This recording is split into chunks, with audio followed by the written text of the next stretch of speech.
Seorang peneliti ilmu saraf menyampaikan bahwa generasi Z otaknya lebih cerdas, mereka lebih banyak menyimpan informasi, bahkan akses informasinya lebih cepat. Kali ini kita akan membahas tentang didiklah anakmu sesuai zamannya.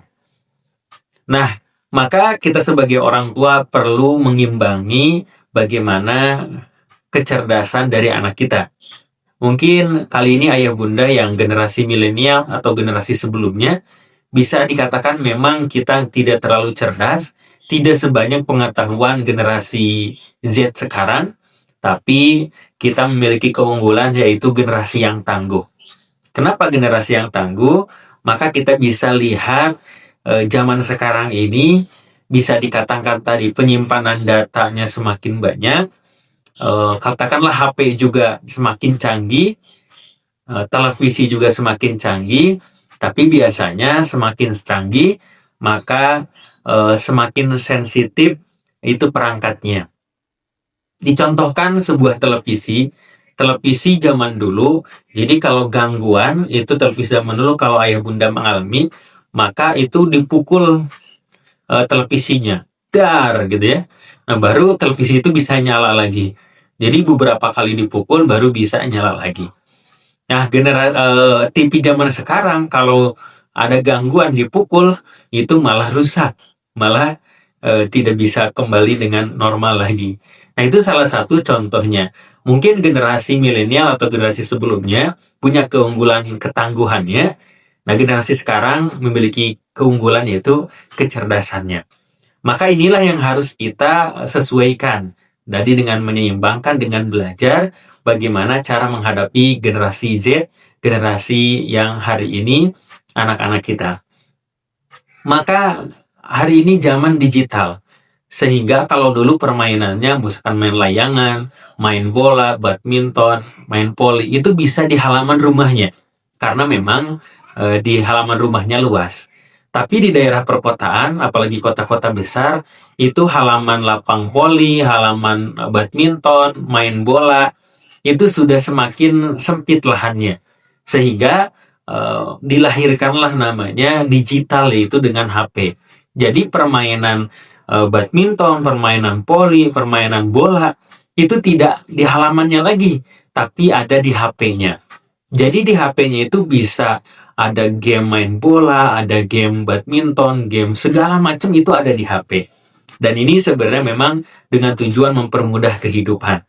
Tapi mungkin ada dampaknya juga sehingga ya semuanya megang HP, semuanya tidak sempat berkumpul, semuanya tidak sempat bermain dengan teman-temannya. Karena mungkin tadi faktor halaman lah, faktor memang sekarang di zaman digitalisasi.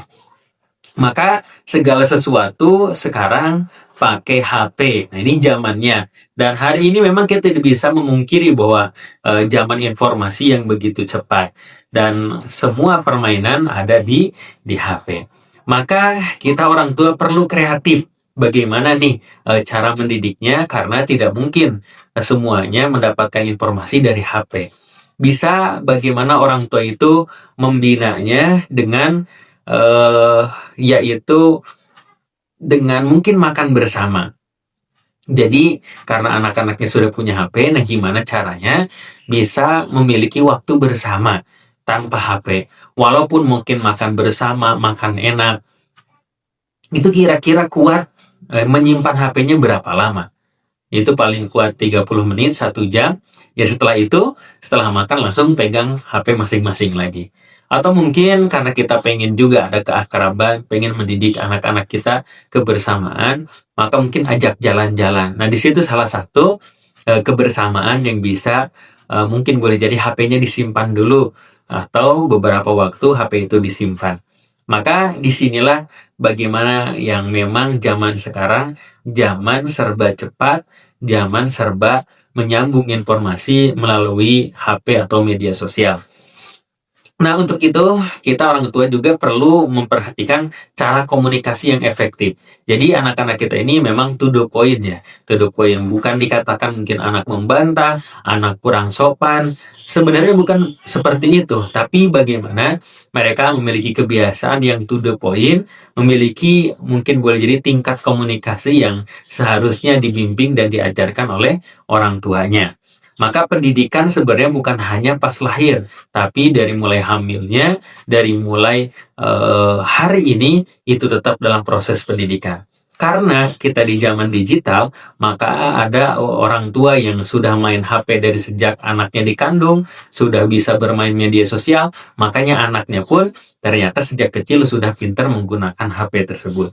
Maka pendidikannya hari ini anak kita pun sudah tidak bisa dibanding-bandingkan. Misalkan kita di zaman milenial atau zaman sebelumnya dibandingkan bahwa ayah bunda pernah jalan kaki ke sekolah gitu ya. Mungkin mendengar kisah-kisah itu anak kita senang. Tapi ketika dibandingkan, kamu sekarang naik motor, kamu sekarang pakai mobil gitu ya. Ya itu yang tidak disukai karena pada dasarnya orang itu tidak suka dibanding-bandingkan. Nah, yang artinya adalah memang hari ini tidak bisa dihindarkan. Udah adanya motor, sudah adanya mobil, maka itu mungkin yang sulit bagaimana zamannya sudah berubah. Yang dulu jalan kaki, ya sekarang sudah nggak mau lagi jalan kaki, yaitu harus pakai motor, pakai mobil. Maka di sini kita lihat pola pengasuhannya. Dari 0 sampai 7 tahun, biasanya anak ini selalu berkata, apa kata ayah, apa kata bunda.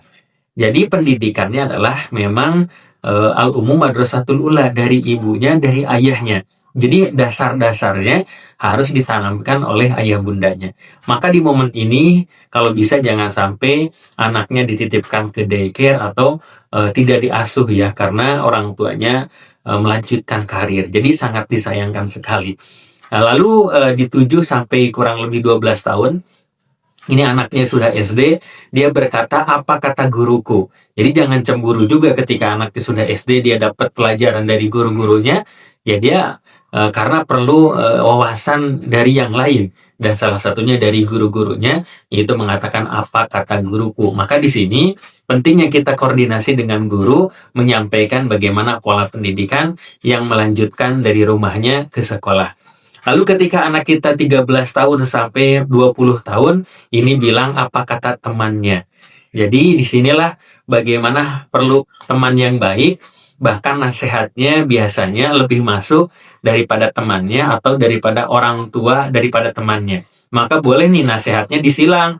Misalkan ada anak orang lain bermain di rumah kita, maka kita berikan nasihat kepada anak tersebut. Itu biasanya lebih masuk. Atau anak kita lagi main di rumah temannya, maka kita WhatsApp orang tuanya untuk memberikan nasihat kepada anaknya. Dan ketika anak udah 20 sampai 35 tahun, ini apa kata saya biasanya. Jadi sudah kuliah, apa kata saya, dia mau ngapain, hobinya apa, dia sudah memiliki pendirian dan punya prinsipnya masing-masing. Maka disinilah pentingnya lingkungan dan universitas yang baik supaya pemikirannya juga baik. Maka pada intinya pendidikan di zaman sekarang adalah pendampingan. Mau anak main HP, mau anak main game, mau anak mempelajari teknologi apapun, itu mungkin boleh jadi dipersilahkan asalkan didampingi. Karena dengan didampingi justru akan terarah dan akan baik-baik saja. Daripada mungkin boleh jadi anak kita memang menggunakan teknologi, media sosial tanpa didampingi, justru itu membahayakan anak kita dan anak kita belum bisa bagaimana menggunakan dengan baik. Maka pendampingan ini khusus harus lebih baik dari mulai kecil, remaja, bahkan sampai dewasa. Maka pendampingan dari orang tuanya itu sangat berguna dan bermanfaat. Mudah-mudahan sharing kali ini bermanfaat dan pengalaman ayah bunda boleh ditulis di kolom komentar. Terima kasih.